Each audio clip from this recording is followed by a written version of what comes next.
Amigos del diario, queremos dedicar unos minutos a nuestro querido Ricardo Martín, nuestro analista político, que además tiene una información que nos ha interesado mucho.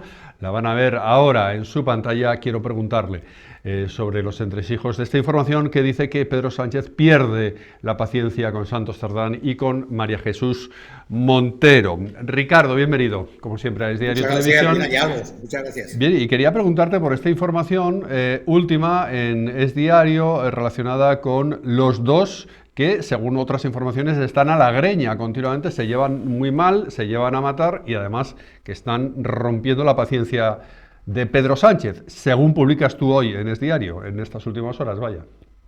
Sí, Pedro Sánchez, digamos que no es que dé credibilidad a las informaciones que sitúan a Santos Cerdán como un comisionista, ¿no? No es esta la situación, pero desde luego está muy incómodo y está ya un poco cansado de la situación que está planteándose en torno a Santos Cerdán.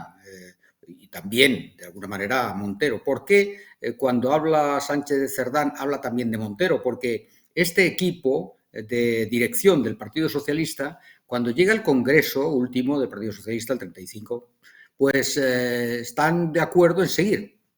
Y a Sánchez, que no tenía la decisión tomada, pero evidentemente funciona en el caso de Ferraz, pues como un equipo, María Jesús Montero, Cerdán, él, y en ese sentido, Sánchez lo que pretendía, ya se sabe, y lo hemos escrito en el diario, era mantener el control máximo del Partido Socialista a través de estos dos dirigentes, pero naturalmente en un ambiente, digamos, de paz. Entonces, lo que él comenta en esta reunión que se celebró en el Congreso de los Diputados y que de alguna manera mis fuentes, por lo menos, dicen que fue acalorada, es que, oye, es que había que prever todos los escenarios, dice Sánchez, es decir, también los escenarios en los cuales podía relacionarse a Santos Cerdán con algún tipo de adjudicación o con alguna cuestión, digamos, de presunta corrupción.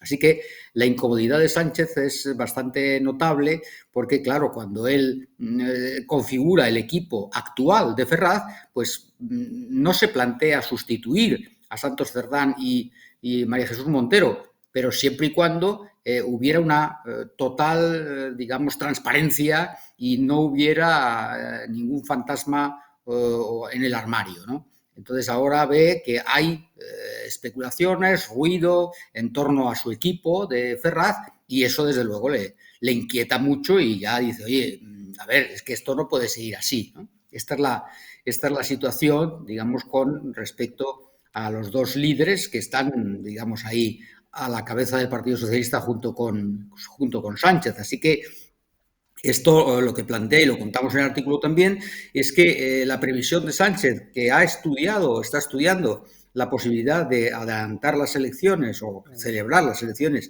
en 2026, coincidiendo con las andaluzas, eso es una hipótesis de trabajo de los equipos de Moncloa, pero indudablemente, y Ferraz, indudablemente, si esta situación, digamos, se incrementa el ruido, pues Sánchez tiene que decidir entre hacer 26 o 2027 y en estos momentos pues se inclina más por agotar la legislatura. Claro, Ricardo, pero decías tú que no es que Sánchez quiera pensar o piense que Cerdán es un comisionista, informaciones en este sentido hoy tenemos, pero esas informaciones que hoy tenemos, por ejemplo, en el Confidencial, que incluso cita a una empresa, Acciona, adjudicaciones a Acciona, que a Santos Cerdán le hubieran servido para cobrar alguna comisión, pero esto está en base a un informe de la UCO que vamos a conocer en los próximos días y que achicharrarían a Santos Cerdán según estas informaciones periodísticas, el informe de la UCO.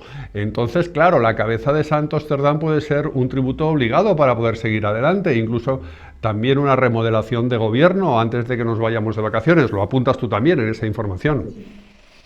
Sí, las consecuencias serían letales, ¿no? Si realmente, por cierto, la UCO, ya me he referido algunas veces a esto en el diario, en algunas tertulias también. Extrañamente, depende de un ministro, que es Marlaska. Entonces, la filtración de la UCO es permanente.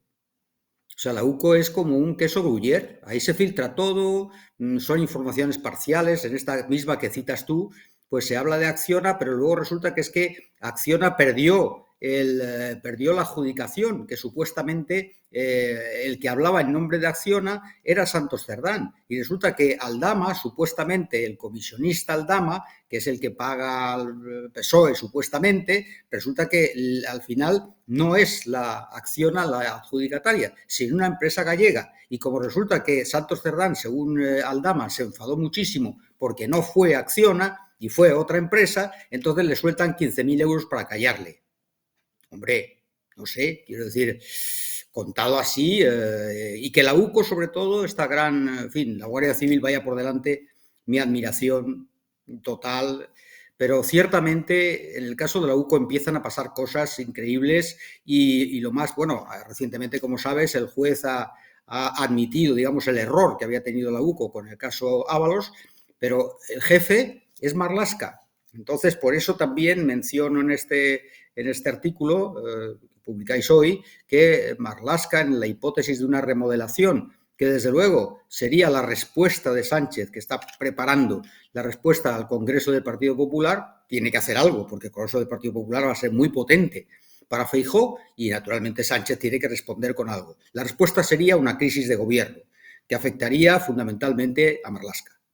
A Marlaska fundamentalmente, ¿no? Sería lo más llamativo de esa crisis de gobierno, según apuntas. Sí, yo lo que he captado, ¿no?, es también, hablando de malestar respecto a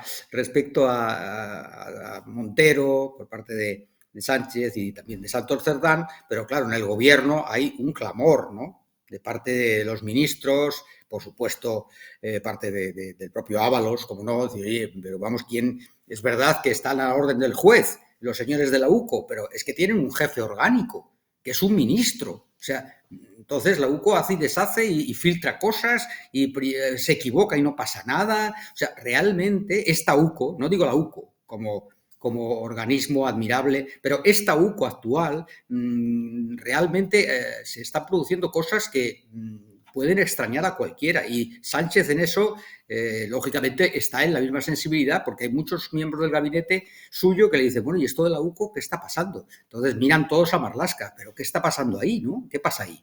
No digo que la UCO, digamos, que esté ahí al servicio del PP, no, nada de eso, pero ciertamente son demasiados errores, son demasiadas, y luego filtraciones. Esto realmente, por lo menos al PSOE, al gobierno, digamos, pues está muy inquieto. Y Sánchez también. Y por tanto, o sea, que Sánchez, quemadísimo con la UCO, se está planteando la destitución de Marlaska, que es el ministro del que depende la UCO. Vamos a dejarlo ahí. Sería uno de los afectados por esa remodelación, el que tiene más papeletas. Ricardo, por último, quería preguntarte por esta polémica, este lío en el que se ha metido Sánchez, que la está liando con Eurovisión. Estamos hablando mucho más de Pedro Sánchez que de Melody en el día siguiente de Eurovisión, más que de Melody. Es la primera vez en mi vida que veo algo así, ¿no? Entonces, ahora ha vuelto a pedir, hace escasos minutos, ha vuelto a pedir la expulsión de Israel del Festival de Eurovisión. Sí, bueno, yo creo que una de sus líneas políticas, cuando está en dificultades, Sánchez, que tiene esa capacidad, ¿no?, de intuir las cosas y ve claramente que tiene que salir con algo potente, ¿no? Y algo potente es Israel, porque España normalmente ha tenido, una parte de la población española ha tenido bastantes, digamos, una idea negativa, ¿no?, de Israel, y ahora ya con lo de Gaza no contamos, ¿no? Por tanto, sí. Y la respuesta es que, ¿por qué se ocupa Sánchez tanto de esto? Oye, es que hay que ver la audiencia que ha tenido Melody. Hay que darse cuenta cómo ha impactado 61% de cuota pantalla, miles de españoles pendientes de esto, la segunda mayor audiencia después de una Eurovisión célebre también, ¿no? Rosa, en fin, algunas artistas importantes que han pasado por ahí. Pues esta ha sido una muy seguida. Y sabe Sánchez que la gente está muy enfadada por la situación de que Melody haya quedado tan mal. Entonces Sánchez, que en eso es bastante intuitivo, trata de, primero, que va a haber una investigación sobre qué ha pasado con este voto, quién ha producido este voto, porque este voto cuesta dinero además. Sabes que cuando tienes que votar tienes que pagar, o sea que hay un precio, no era gratis eso, ¿no? Entonces, ¿quién ha pagado tanto para que Israel salga tan favorecida? Eso por una parte. Hay otros países que también están en lo mismo, por cierto, Irlanda, por ejemplo, ¿no? Pero bueno, en el caso de España, desde luego, Sánchez ha intuido que el tema de Eurovisión ha dolido bastante a la población y él quiere, digamos, hacer algo respecto a Eurovisión, y lo primero ha sido Israel, claro. Ricardo, gracias. Gracias como siempre por estar con nosotros. Que tengas muy Muchas buena gracias, tarde. que tengáis muy buena tarde. Hasta luego. Ricardo Martín, como siempre, analizando la actualidad en Es Diario Televisión, porque es diario, es noticia.